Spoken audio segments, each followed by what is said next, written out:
Merci. La parole est à Monsieur Stéphane Lenormand pour le groupe Liberté, Indépendants, Outre-mer et Territoires.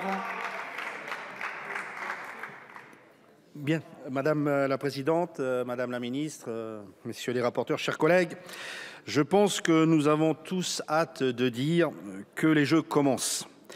Et désormais, nous devons tous être mobilisés ensemble pour permettre le bon déroulement de ces Jeux olympiques et paralympiques qui se tiendront à Paris, dans d'autres villes et dans d'autres territoires du 24 juillet au 8 septembre 2024. Il nous reste pour cela à valider cet accord trouvé en CMP sur cette version finale du projet de loi. Notre groupe Liberté, Indépendants, Outre-mer et Territoires soutient ce texte adopté dans la continuité du travail mené à l'Assemblée, qui a permis de trouver un meilleur équilibre entre enjeux sécuritaires et libertés publiques. Et nous saluons en particulier les avancées sur le plan de l'offre de soins, de l'inclusion des personnes en situation de handicap, ainsi que sur la lutte contre le dopage. Alors tout d'abord, nous comprenons les mesures liées à la sécurité pendant les Jeux, mais nous appelons à leur utilisation équilibrée et dans le cadre strict et des garanties fixées par la loi. Et nous estimons qu'il est important de maintenir un équilibre avec les libertés fondamentales.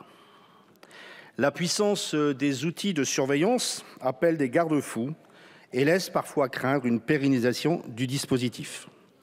En première lecture, plusieurs amendements de notre groupe ont été adoptés afin de mieux encadrer le recours inédit à l'intelligence artificielle en matière de vidéosurveillance.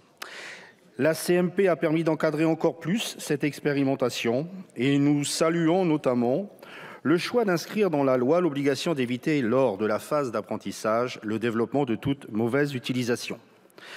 S'agissant de l'utilisation des scanners corporels pour l'accès aux enceintes sportives, notre groupe n'a pas d'objection de principe et a fait adopter un amendement pour améliorer l'information publique. Celle-ci doit être préalable et rappeler aux spectateurs la possibilité de refuser de se soumettre au scanner. Notre groupe salue également les efforts introduits par le Sénat pour renforcer le volet prévention. Il est aussi important de noter de prévenir et sanctionner davantage les violences lors des manifestations sportives. De fait, les peines individuelles applicables sont durcies. Les infractions liées à l'intrusion dans une enceinte sportive ou sur un terrain de sport sont renforcées. Nous avons cependant un regret par rapport au texte sorti de la CMP. Il concerne l'article 1er bis que notre Assemblée avait adopté et qui visait à prévoir une campagne de prévention des violences sexistes et sexuelles sur les sites des Jeux olympiques. Ce dernier a été supprimé. Notre groupe rappelle que par le passé, et un passé pas si lointain, plusieurs sportifs et associations ont dénoncé les pratiques et comportements sexistes dans le milieu sportif. Cette campagne n'était absolument pas superflue et allait indéniablement dans le bon sens. Enfin, si nous savons que malheureusement ces Jeux ne seront pas à 100% accessibles aux personnes en situation de handicap, comme le voulaient notamment un certain nombre d'associations, parmi celles-ci le collectif handicap, notre groupe tient tout de même à souligner l'importance de l'effort pour améliorer l'accessibilité des transports publics pendant les épreuves. Alors bien sûr, on ne peut pas faire fi de certain nombre d'inquiétudes qui subsistent sur les chantiers des transports, notamment, Madame la Ministre, des retards sur la ligne du Grand Paris Express. Île-de-France Mobilité, contrainte de relancer un appel d'offres pour le transport des athlètes et des officiels après un premier appel d'offres infructueux.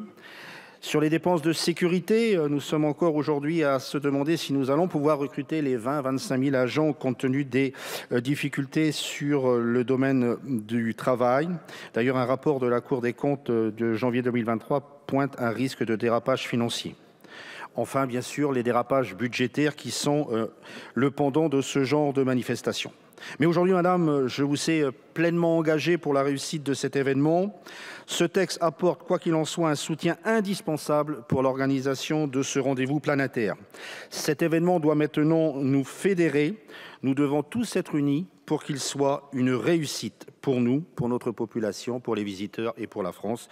Aussi, notre groupe votera majoritairement pour ce texte. Je vous remercie.